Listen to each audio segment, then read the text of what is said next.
sister Jan and I are here in our outdoor design studio working up a great look for your fall door decor. We'll get started by showing you all the elements we're going to use and how this application can last until you're ready to put out those jingle bells. We'll be right back. Okay, we're going to kind of go through the elements that we pulled together in order to make this design. Doesn't have to be exact at home. You can, play with it, but we're going to kind of show you what types of levels and balance you might want to work with in order to create a pleasing front door. You can see here we have some lanterns. It's always a nice little touch. These lanterns have outdoor faux lights that operate with a battery pack, so it's easy to turn them on and off when you want. We've gathered up a variety of pumpkins. We're not sure which ones we'll use, but it's always nice to have a few things on hand in order to experiment. I will tell you, my first ideas are never the ones that I end up with, so it's nice to have a little bit of extra things to play with. These are risers. They're just simply blocks that I cut in the workshop, put a little white stain wash on them because I use these a lot for tablescapes, for giving me levels, but I always bring them along in case I might need a riser for any of the things I'm doing at the front door. Of course, we've got plants. We're going to use our boxwood as an element that will stay at the front door year-round, and then we can just build off of that. So it's always a good idea to have something evergreen that you don't have to change out, so you're not constantly redoing the whole shebang. We went to the local plant store and got ourselves some fall plants to use for some color, some seasonal type things. I pulled one of my rosemary pots that was already planted. Again, I don't have to do the whole thing, just going to pull elements together. And then another pot that was a similar color, so we can kind of have balance with the color scheme and not too many elements going on. Then just to finish it off, I like to use your Spanish moss to finish off all the edges. It just gives a nice finished look and makes it look like it was professionally done. And then of course we've got a few front door mats to try out. I brought a variety. Not sure yet what's going to work best for us, but stay tuned and we'll see what does.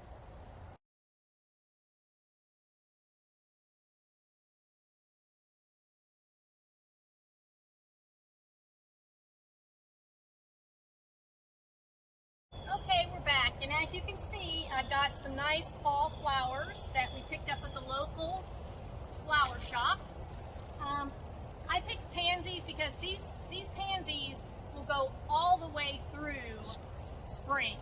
So you're not going to have to come out here and replant them in a week or two when they've died off. So try to look for things that are going to give you the most bang for your buck when you're looking at annuals, because I don't know about you, but I don't want to have to change my plants every 2 months. I like to get a little more wear out of them. These Corabelles, great color, so they kind of give you that fall feel.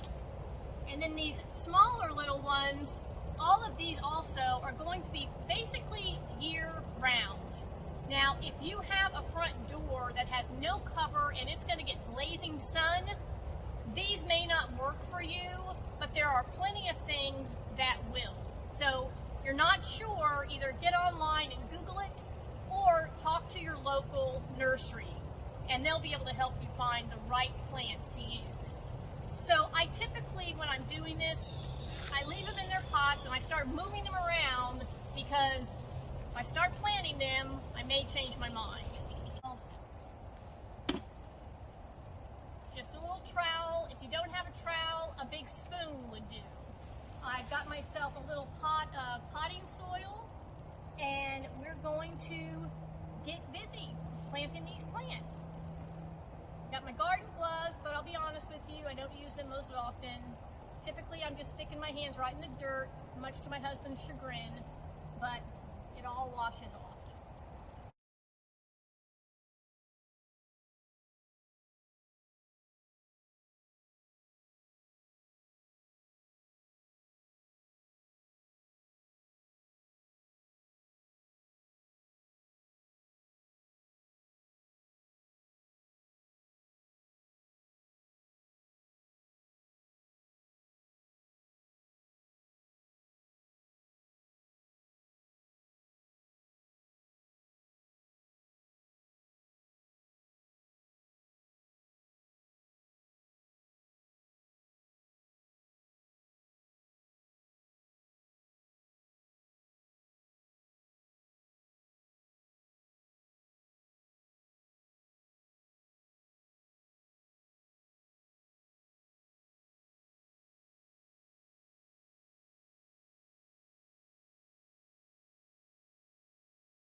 there's some few finishing touches I think that are really going to bring this home.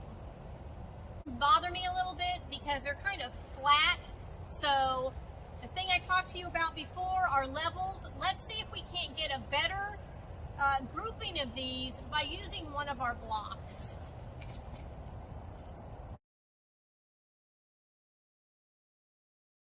Just a little bit of elevation and playing around with it, I think we've got something that works.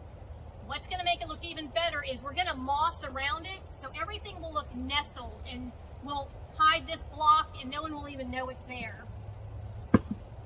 You can get Spanish moss at your local craft store. You can get it online, and a lot of nurseries also carry it. I really like the variety that is carried at the nurseries.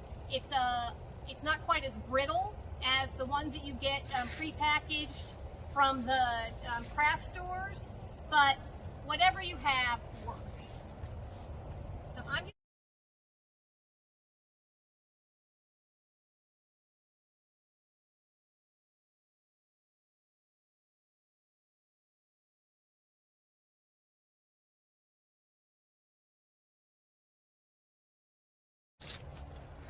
okay, so we've completed what we set out to do, and then I noticed that our design studio has a little basket on the door that typically is planted during the summer.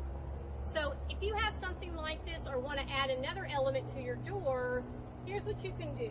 We're just going to take some of our leftover plants that we put in the pots, and we're going to tuck them into here. Just a temporary little planting of them. So this was the plant that we used in both the pots, and the reason I'm doing this is you want to add some cohesiveness, and you can do that by repeating certain elements in your design style.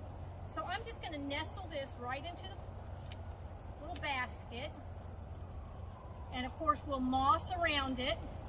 You've already seen the joys of moss. So get that nestled in.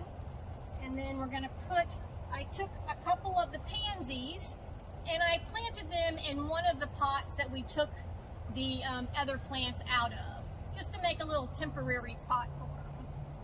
So let's see, I'll put a little moss in the bottom just to level it up.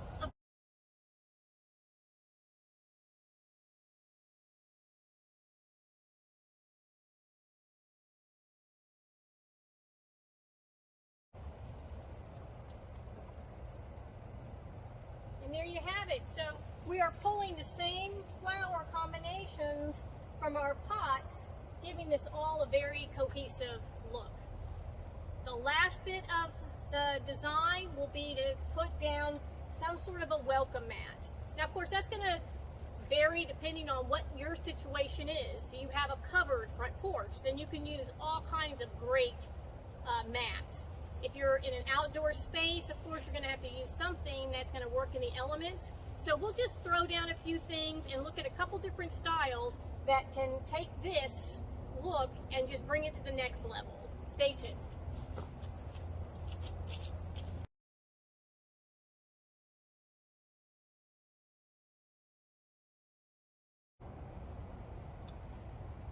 Okay, so I think we really did a great job on a decor for your front door that's really going to take you up until you're ready for the Christmas season. And we'll show you again when we get closer to the holiday season how you can easily transform this basic setup into your Christmas and New Year door front. But there's a holiday that we've kind of skipped, and that's Halloween. Now, I'm not a big Halloween decorator, mainly. My kids are grown and out of the house, but I do think it's fun to do a little something for the trick-or-treaters that are coming up your front door. I ran to the dollar store, a great go-to place for inexpensive decorations, and I came across these great little spiders. The big ones were $1 each, and then I got a pack of 2 smaller ones for $1. So we have $3 worth of decorations.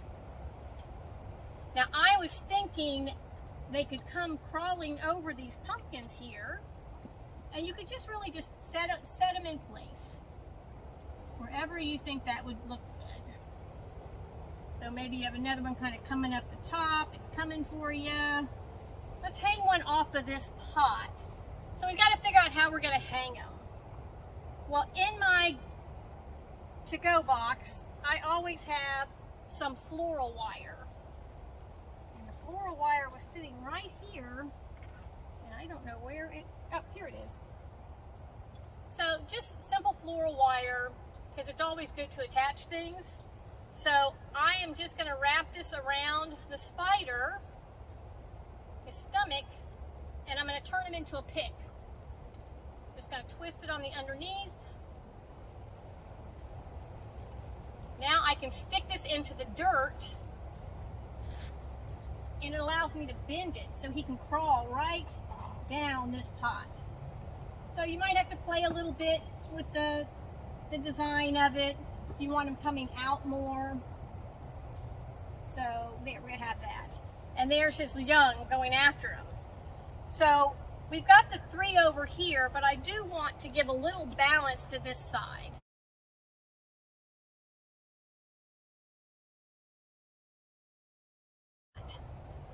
Now, I don't have another piece of floral wire, but these little ties came with them when they were attached to a piece of cardboard, and I kept it thinking I might want to attach them to something. So, same principle, we're just going to wrap it around his belly there, and then I'm going to feed it through